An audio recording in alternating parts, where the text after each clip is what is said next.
Hola, buen día.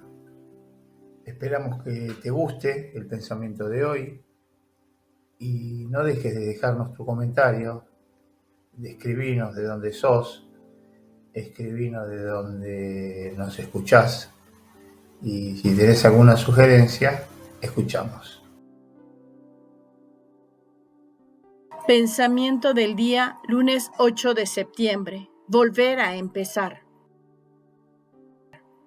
Esta es la consigna que debe dominar mi jornada. Volver a empezar. No quiere decir que las cosas van bien cuando todo anda sobre rieles, sino cuando triste o alegres, con salud o enfermos, ofrecemos cada cosa al Señor, tratando de ser otro Él.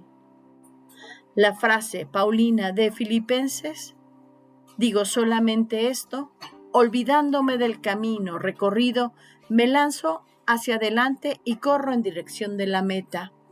Es maravillosa. Hay que saborear profundamente cada palabra. Hay quien, en efecto, olvida el pasado, pero no se lanza, ni mucho menos piensa en la meta. Hay quien olvida el pasado y vuelve a empezar siempre. Pero quien olvida y se lanza hacia la meta es únicamente el santo, como San Pablo, en quien se siente un carisma no común. Tratemos también nosotros de hacer lo mismo.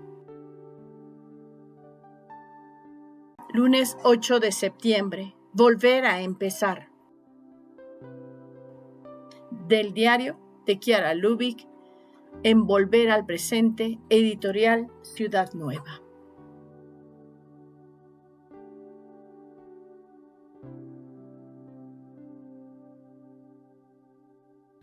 Palabra de vida. Septiembre 2025. Alégrense conmigo porque he hallado la oveja que se me había perdido. Evangelio de San Lucas, capítulo 15, versículo 6.